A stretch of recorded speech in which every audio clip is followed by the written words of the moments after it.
జీవితం ఒక అంతుచిక్కని ప్రహేళిక. ఎందుకీ కష్టాలు, ఎందుకీ అనారోగ్యాలు? కష్టపడి సంపాదించిన ధనం ఆవిరైపోతుంటే, కంటికి కనిపించని భయం మనసును పట్టిపీడిస్తుంటే, విజయం అందినట్టే అంది చేజారిపోతుంటే మనిషి ఏమైపోవాలి? ఎవర్ని వేడుకోవాలి? కోట్ల ఆస్తులున్నా కొనలేనిది శాంతి, 100 వైద్యులున్నా నయం కానిది కర్మవ్యాధి. కాని మన ఋషులు, మహాయోగులు మానవాళి కోసం కొన్ని దివ్యమైన శబ్ద తరంగాలను కానుకగా ఇచ్చారు. అవి కేవలం మాటలు కాదు, మంత్రాలు అంతకన్నా కాదు, అవి మీ తలరాతను తిరగరాసే శక్తి ఆయుకాలు. ఈరోజు మనం చెప్పుకోబోయేది సామాన్యమైన విషయం కాదు. ఏ శక్తి అయితే ఈ సృష్టిని నడిపిస్తోందో, ఏ తల్లి అనుగ్రహముంటే రారాజు కూడా దాసోహమంటాడో, ఆ జగన్మాత హృదయం నుండి ఉద్భవించిన 8 మహావాక్యాలు ఇవి. ఈ వీడియో పూర్తయ్యేలోపు మీ శరీరంలో ఒక కొత్త ప్రకంపన మొదలవుతుంది. మీలో నిద్రాణంగా ఉన్న శక్తి మేల్కొంటుంది. ధనం, ఆరోగ్యం, ధైర్యం, జ్ఞానం అన్నీ మీ సొంతం చేసుకునే ఆ రహస్య మార్గం ఇదే. అశ్రద్ధ చెయ్యకండి. ప్రతి అక్షరం మీ జీవితాన్ని మార్చగలదు. ఏకాగ్రతతో వినండి. మొదట మన శరీరాన్ని పట్టిపీడించే రోగాల నుండి విముక్తి కావాలి. అందుకే అమ్మవారిని ఇలా ప్రార్థించాలి: ఓం సర్వవ్యాధి ప్రశమన్యై నమః. చూశారా? సర్వవ్యాధి ప్రశమన్యై అంటే చిన్న తలనొప్పి నుండి పెద్ద ఉపద్రవాల వరకు శరీరంలో ఉన్న రుగ్మతలను సమూలంగా నాశనం చేసే శక్తి స్వరూపిణి ఆమె. ఈ నామాన్ని స్మరిస్తే మీలోని రోగ నిరోధక శక్తి ఒక కవచంలా మారుతుంది. ఆరోగ్యమంటే కేవలం శరీరం కాదు, మనస్సు కూడా. ఆ మనోవ్యాధిని కూడా పోగొట్టే దివ్య ఔషధం ఈ నామం. ఆరోగ్యం ఉంటే సరిపోతుందా? బ్రతకడానికి ధనం కావాలి, లోటులేని జీవితం కావాలి. అందుకే ఈ రెండవ నామం ఓం ధనధాన్య వివర్ధిన్యై నమః. కేవలం డబ్బు కాదు, ధనము మరియు ధాన్యము, తరగని సంపద, ఎండని పంట పొలాలు, ఇంట్లో ఎప్పుడూ నిండుగా ఉండే ఆహారం, ఇవన్నీ వృద్ధి చెందాలంటే ఈ నామమే శరణ్యం. దారిద్ర్యం అనే చీకటిని పారద్రోలి మీ ఇంటిని సిరి సంపదలతో నింపే అక్షయ పాత్ర ఈ నామం. ధనం ఉంది, ఆరోగ్యం ఉంది, కాని మనస్సులో ఏదో తెలియని భయం ఉంటే ఆ భయాన్ని తరిమికొట్టే అస్త్రమిది. ఓం భయాపహాయై నమః. భయాపహాయై అంటే భయాన్ని అపహరించే తల్లి. రేపు ఏమవుతుందో అనే బెంగ, శత్రువుల వల్ల వచ్చే భయం, మృత్యుభయం, వీటన్నింటినీ ఆమె తన పాదాల కింద తొక్కిపడేస్తుంది. మీరు దేనికీ భయపడాల్సిన పనిలేదు.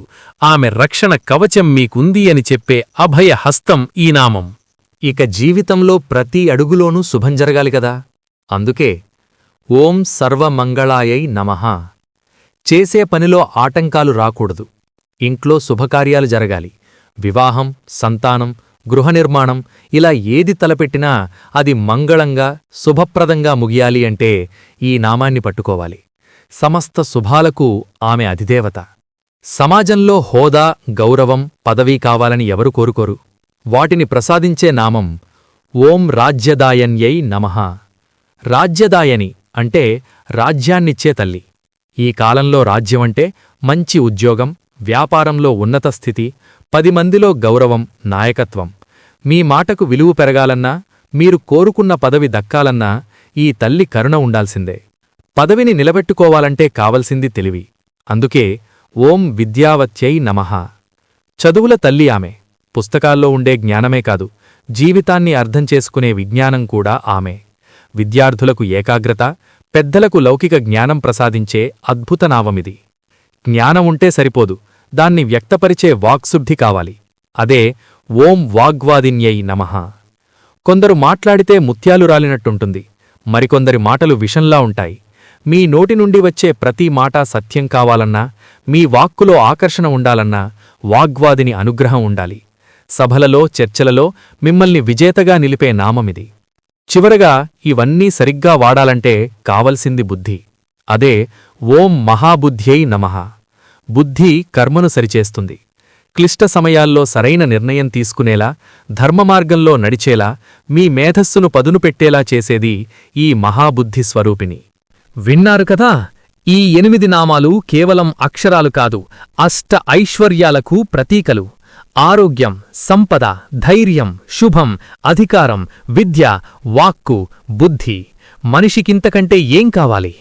ప్రతిరోజూ ఉదయం లేదా సాయంత్రం ప్రశాంతంగా కూర్చొని ఈ నామాలను ఒక్కొక్కటిగా 11 సార్లు జపించండి. మీ సంకల్పం బలంగా ఉంటే ఫలితం తప్పక దక్కుతుంది. నమ్మకంతో పిలిస్తే పలికే తల్లి ఆమె. మిత్రులారా, కేవలం ఈ నామాలను వింటే పుణ్యం వస్తుంది, కాని ఆచరిస్తేనే ఫలితం దక్కుతుంది. చాలామంది నేను పూజ చేశాను, మంత్రం చదివాను, కాని నా కష్టాలు తీరలేదు అని బాధపడుతుంటారు.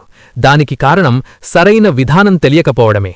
ఈ 8 నామాలు మీ రక్తంలో ప్రవహించాలంటే, మీ నాడీ మండలాన్ని శుద్ధి చెయ్యాలంటే ఒక చిన్న రహస్య పద్ధతిని పాటించాలి.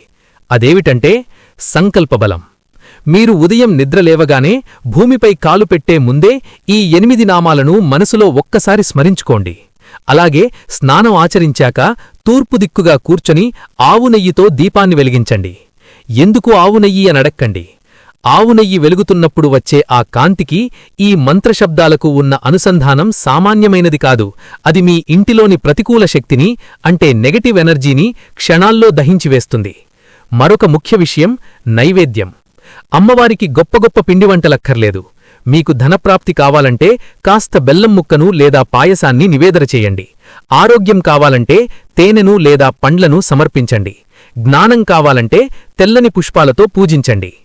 ఇలా వరుసగా 41 రోజులు, అంటే ఒక మండలం పాటు చెయ్యండి. మధ్యలో ఒక్కరోజు కూడా ఆపకండి. 41వ రోజు పూర్తయ్యేసరికి మీ జీవితం ఎలా మారుతుందో చూసి మీరే ఆశ్చర్యపోతారు. అప్పటి వరకు మిమ్మల్ని చిన్నచూపు చూసిన వాళ్లే మీ దగ్గరకు వచ్చి సలహా అడిగే స్థాయికి మీరెడుగుతారు. ఇది నా మాట కాదు, సాక్షాత్తు ఆ పరాశక్తి వాక్కు. గుర్తుంచుకోండి, ఈ వీడియో మీ కంటపడిందంటేనే ఆ తల్లి మిమ్మల్ని ఎన్నుకుందని అర్థం. ఆమె పిలుపులేనిదే ఆమె నామం మన చెవిన పడదు. ఈ అవకాశాన్ని జారవిడుచుకోకండి. ఈ రోజే, ఈ క్షణమే దృఢ నిశ్చయం చేసుకోండి. మీ జీవితాన్ని మార్చుకునే శక్తి మీ చేతుల్లోనే ఉంది. ఈ దివ్యమైన తరంగాలు మీ ఇంట్లో ప్రతిధ్వనించాలి. సమస్త శుభాలు కలగాలని, లోకమంతా సుఖంగా ఉండాలని కోరుకుంటూ, మీకు ఈ వీడియో నచ్చినట్లయితే ఓం శ్రీ మాత్రే నమః అని కామెంట్ చేయండి. 10 మందికి ఈ విషయం చేరేలా చేస్తే ఆ జ్ఞానదాన ఫలితం కూడా మీకే దక్కుతుంది. లేదా మీ ఆధ్యాత్మిక అనుభవాలను పంచుకోవాలనుకున్నా కింద కామెంట్ రూపంలో తెలియజేయండి. మీ ప్రతి మాట, ప్రతి సూచన మాకు శివప్రసాదమే. మంచి విషయం దాచుకోకూడదు, నలుగురికి పంచాలి. జ్ఞానాన్ని పంచడమంటే దైవకార్యం చేసినట్టే.